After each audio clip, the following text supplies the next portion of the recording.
Нужно понимать, что я показываю идеальный вариант, где в сумме вы получите больше 3000 голды. Иногда, возможно, вы вместо рынка будущего захотите печеньки или вместо уничтожителя какой-нибудь другой стартовый предмет, но именно эта связка дает очень много. Так сказать, везде по чуть-чуть и получается большая цифра. Также нужно понимать, что есть такие чемпионы, которые могут генерировать золото из воздуха. Например, ГП с помощью Кухана или Twisted Fate с помощью добивания миньонов. И с этим набором вы становитесь еще сильнее. Конечно же, самое главное условие — это у нас First Strike. И не каждый чемпион подходит к этой руне, потому что не все чемпионы могут наносить взрывной урон за 1-2 секунды. Также нужно понимать, что не все чемпионы очень сильно зависят от предметов, то есть у них и так хороший базовый урон. Поэтому лучше всего вначале взять какие-нибудь дамажные руны, потому что эти руны вначале дамажат очень мало. Они полезными начинают становиться там на 10-15 минуте. Ну и конечно же, для чего их берут, это для того, чтобы собрать свои core предметы, то есть основные, примерно на 5 минут раньше. Очень часто бывает, что на 25-й минуте идет какое-нибудь генеральное сражение, а до 30-й минуты вы уже не доживаете.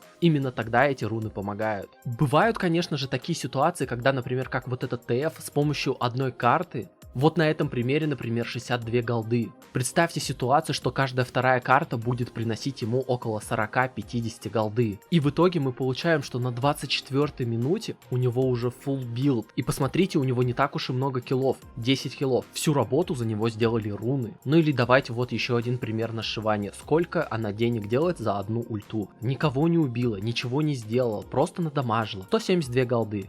Вот еще немного аналитики. У Корки тоже First Strike. Почему? Ну потому что он может издалека наносить большой урон. Взрывной. И каждая ракета ему будет давать там по 30, по 40 голды. У Зирата все то же самое. ГП тоже нужно понимать, что его Кухан очень сильно стакается. Вывод заключается в том, что вот это вот все примерно начинает работать на 15-й минуте. И отсюда следует, что самое главное — это не проиграть игру до 15-й минуты, иначе все остальное будет бессмысленно. А у меня на этом все. Спасибо за поддержку и удачи.